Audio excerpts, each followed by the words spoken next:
ஸ்ரீராமஜெயம் 7வது தலைப்பு. தசரதன், ராமன், லக்ஷ்மணன், பரதன் இவர்களுக்கு உள்ள பாசம். தசரதனுக்கு நீண்ட நாட்களாக குழந்தை இல்லாமல் 4 பிள்ளைகள் பிறக்குது. ராமர், லக்ஷ்மணர், பரதன், சத்ருகன் 4 பேர் பிறக்கிறாங்க.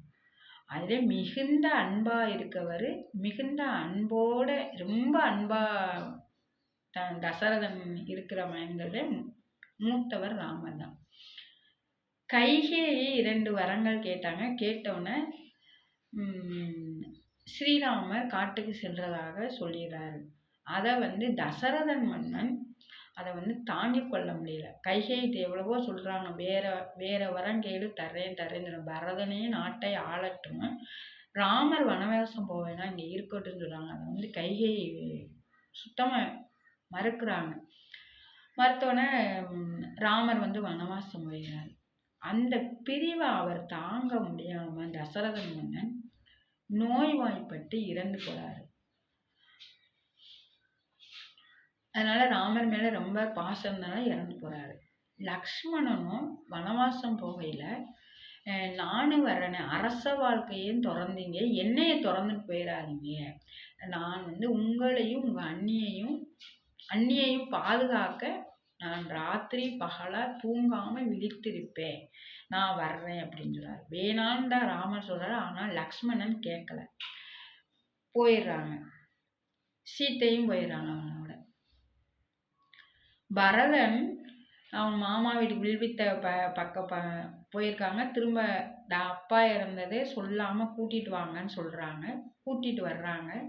கூட்டிட்டு வந்தோடனே தசரத மன்னன் இறந்த செய்தி கேட்டு ஒரே அவர்னால ஒரு தாங்க முடியாத துக்கம். அண்ணன் வனவாசம் போனது அதை விட துக்கம். அவர் அங்க அழுது புரண்டு கைகேயே தாயே இல்லைன்னு சொல்லிடுறாரு. அண்ணனுக்காக தாயே இல்லைன்னு சொல்லி அந்த பதவியை ஏற்க மாட்டேங்கிறாரு. அப்பா செய்யற கடமையே செய்ய மாட்டேங்கிறாரு. சத்ருகன் தான் அந்த கடமையை செய்யறாரு.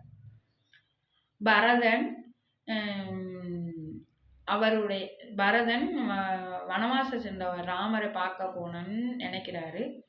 போறாங்க. போனோன்னா குகன் மூலியமா பரதன் ராமரை பார்க்குறாங்க. பார்த்தோன்னே அண்ணா நீங்கள் தான் அரசால வேண்டும், பட்டாபிஷேகம் சொல்லிக்கணும், நான் பட்டாபிஷேகம் சூட மாட்டேன் அப்படின்னு மிகுந்த அன்போட சொல்றாரு. அவர் நான் தந்தை சொல்ல நான் மீற மாட்டேன், நான் 14 காண்டம் கழித்து வர்றேன், நீ அது முடிய அரசாளு அப்படின்னு சொல்றாரு. உடனே பரதன், சரி நான் அரசாளுகிறேன், ஆனா உங்களுடைய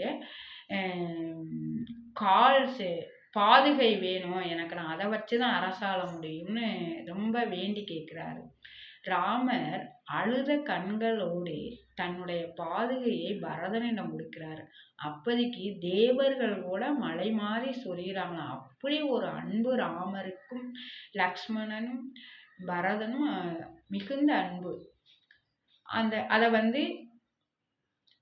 பட்டாபிஷேகம் சூடக்கூடிய தலையில பரதன் நம்ம அண்ணனுடைய பாதுகையை சுமந்து கொண்டு செல்கிறாரு. அப்புறம் ஒரு சொல்லிட்டு போறாரு, நான் இதை அரச மேடையில வச்சு நான் அதை ஏதோ வணங்கிதான் நான் பட்டாபிஷேகம் பண்ணுவேன், ஆனா நான் அயோத்தி மாநகருக்கு போக மாட்டேன், நந்தி நகரத்துல இருந்து நான் அரசாளுவேன், நீங்க அதை ஏத்துக்கணும் அப்படின்னு சொல்றாரு.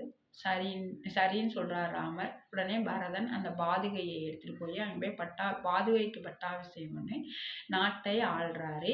14 காண்டம் கழித்து நீங்கள் வந்துடணும், ஒரு நாள் நீங்க வரலைன்னா நான் இறந்துருவேன்னு பரதன் சொல்லிட்டு போயிறாரு. சரின்னு ராமர் சொல்றாங்க. போய் பரதன் போய் நந்தி நகரத்துல போய் அவர் அயோத்தியை பார்த்துக்கிட்டு அரசாடுறாரு. இது 4 பாசம் இதில் அடங்கியிருக்கு. ஸ்ரீராமஜெயம்.